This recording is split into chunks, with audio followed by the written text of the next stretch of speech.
নিয়োগ দুর্নীতি মামলায় আরও বিপাকে পার্থ চট্টোপাধ্যায়। জামাই কল্যাণময় ভট্টাচার্যের পর পার্থ চট্টোপাধ্যায়ের বিরুদ্ধে সাক্ষী আরও এক আত্মীয়। বিস্তারিত জানতে কথা বলবো আমাদের প্রতিনিধি প্রকাশ সিনহার সঙ্গে। প্রকাশ, যেমনটা জানা যাচ্ছে যে জামাই কল্যাণময় ভট্টাচার্যের পর পার্থ চট্টোপাধ্যায়ের বিরুদ্ধে এবার সাক্ষ্য দিলেন আদালতে তারই আত্মীয় কৃষ্ণচন্দ্র অধিকারী। একদমই ঠিক। জামাই কল্যাণময় ভট্টাচার্য তিনি কিন্তু রাজসাক্ষী হিসেবে বয়ান দিয়েছিলেন। তিনি রাজসাক্ষী হিসেবে গোপন জবানবন্দি রেকর্ড করিয়েছিলেন এবং যেটা জানা যাচ্ছে তিনি কিন্তু গোটা দুর্নীতির মামলায় পার্থ চট্টোপাধ্যায়ের নির্দেশে সমস্ত কাজ করেছিলেন, টাকার লেনদেন করেছিলেন, নগদ টাকা খরচ করেছিলেন, পুরোটাই কিন্তু পার্থ চট্টোপাধ্যায় ইনস্ট্রাকশনে করেছিলেন।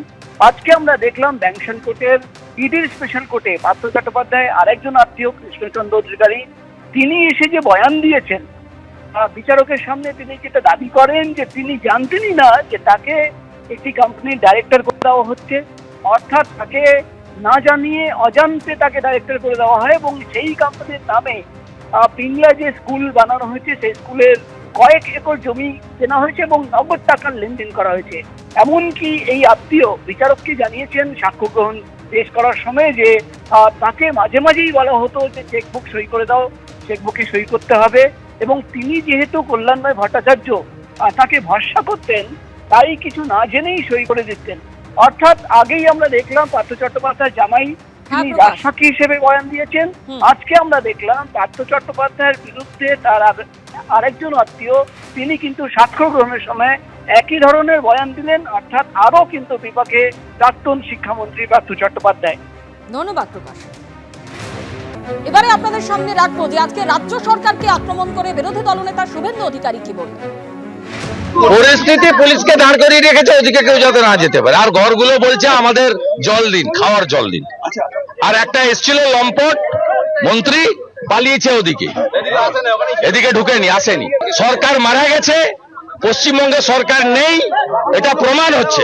সরকার কিছু করেনি, সরকার দায়ী। এইভাবে হাওড়া কর্পোরেশন এত বড় thickly populated area, Howrah old city 500 বছরের পুরনো, কলকাতার থেকেও প্রাচীন। এখানে যে যা কাজ এখানে প্রসেসিং ইউনিট করেনি, মিথেন গ্যাস বেরোচ্ছে, এখানে মানুষগুলো কিভাবে আছে এটা কার দায়িত্ব? কর্পোরেশন, রাজ্য সরকার, নগর উন্নয়ন মন্ত্রক, স্থানীয় প্রশাসনের দায়িত্ব।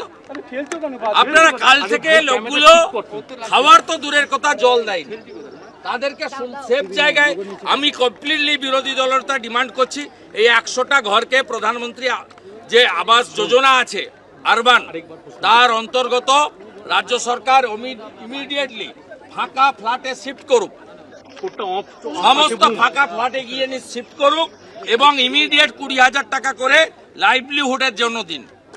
আমরা কাল থেকে রিলিফ ক্যাম্প চালাচ্ছি।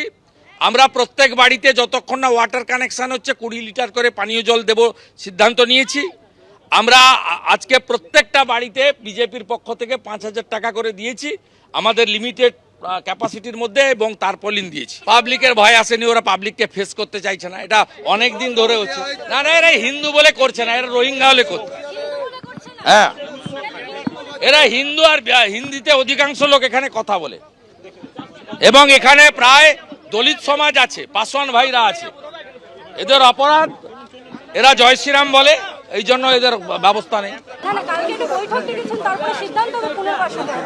উনি ঘটনা ঘটলে এসব বলেন, গার্ডেন রিচেও বলেছেন, যাদবপুরেও বলেছেন, যেখানেই বাড়ি হেলে আর লোক পড়ে মারা যায় তারপরে ওনাদের ঘুম ভাঙে। 2000 বেআইনি বাড়ি আছে হাওড়াতে, এরা লুট করছে গরিবদের, গরিবদের সঙ্গে লুট করছে।